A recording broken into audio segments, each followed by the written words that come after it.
மீண்டும் அதிமுகவோடு ஒரு இணக்கம் ஏற்படுவதற்கான வாய்ப்பு இருக்கு. அதாவது இணக்கம் வந்தா ரொம்ப சந்தோஷம்தான்.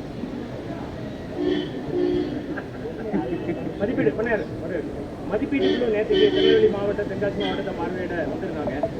ஆய்வு ரொம்ப திருப்தியா இருக்குன்னு மதிப்பீட்டு குழு தலைவர் காந்திராஜன் தெரிவித்தாரு. நீங்க திருநெல்வேலி சட்டமன்ற உறுப்பினரா மதிப்பீட்டு குழுவில் எதுவும் ரெப்ரசன்டேஷன் கொடுத்தீங்களா? இந்த திருநெல்வேலி மாவட்டத்துடைய பொதுவான செயல்பாடுகள் எக்ஸிகியூஷன் எப்படி இருக்குன்னு சொல்லி பார்க்கணும். திருநெல்வேலி மாவட்டம் நான் ஏற்கனவே சந்திக்க முடியல. என்னுடைய ரெப்ரசன்டேஷன் நான் கொடுத்துருக்கேன்.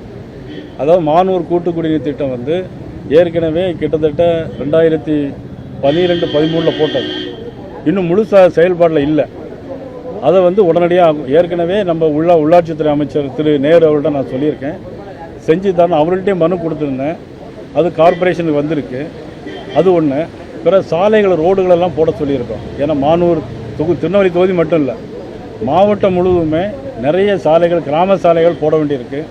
அதுக்கு நான் ரெப்ரசன்ட் பண்ணியிருக்கிறேன். அருணா இங்கே லெட்டர் இருக்கா? அந்த லெட்டர் ஏதாவது காப்பி இருக்காப்பா?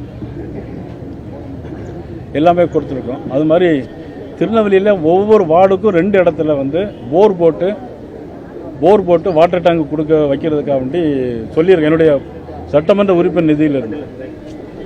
ஸோ அதுக்கும் நம்ம ரெப்ரசன்ட் கொடுத்துருக்கோம். அது பிறகு சங்கந்தரடு கிராமத்துக்கு வந்து ஏற்கனவே முதலமைச்சர் அறிவித்த கிராம சாலைகள் திட்டம் 1000 கோடி ரூபாய்க்கு அறிவித்தாங்க. அதில் இப்போ 2 கோடி ரூபாய்க்கு என்னுடைய சங்கந்தரடுக்கு ரீட்டைனிங் வால் கட்டி ரோடு போடுறாங்க.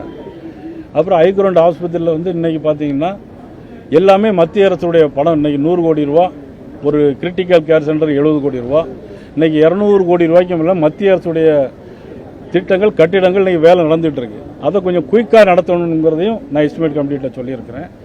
நெல்லை திருத்து கிராம மக்கள் வந்து போன தடவை ஓட்டு போடுறதுக்கு வரல.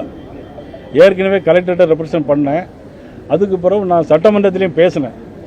அதுக்கு இப்போ என்னென்னா, அதுக்கு தீர்வு காணக்கூடிய வகையில் என்னுடைய சட்டமன்ற உறுப்பினர் வந்து 16 லட்ச ரூபா நான் ஒதுக்கியிருக்கேன். அங்கே ஒரு வாட்டர் டேங்க் கட்டுறது. ஏற்கனவே அலவந்தாங்குளம் கிராமத்துக்கு நான் முன்பு சட்டமன்ற உறுப்பினராக இருந்தபோது வாட்டர் டேங்க் கட்டி கொடுத்துருக்கோம். அது போக இப்போ வந்து தெற்குப்பட்டி, அலவந்தாங்குளம், வடகரை இந்த கிராமங்களுக்கு வந்து பாலம் கிட்டத்தட்ட 2 கோடி ரூபாயில் பாலங்கள் இது போட்டு இப்போ வந்து அது நபார்டுக்கு இப்போ எழுதியிருக்கிறோம். நபார்டுக்கு எழுதினால அது இன்னும் வர வேண்டியிருக்கு. 3-4 பாலம் சாங்ஷன் ஆகிடுச்சு.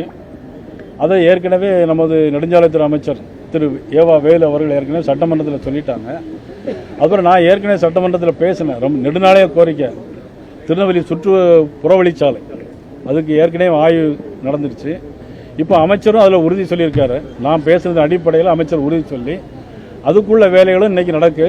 இதையெல்லாம் துரிதப்படுத்தணும்னு மதிப்புக்குரிய திரு காந்திராஜன் அவர்கள்ட்ட, நம்ம எஸ்டிமேட் கமிட்டி சேர்மன்கிட்ட நான் ஏற்கனவே ரெப்ரசன்ட் பண்ணியிருக்கிறேன். அவரும் அவருடைய ஆய்வு வந்து நல்ல முறையில் இருந்துன்னு சொன்னாங்க.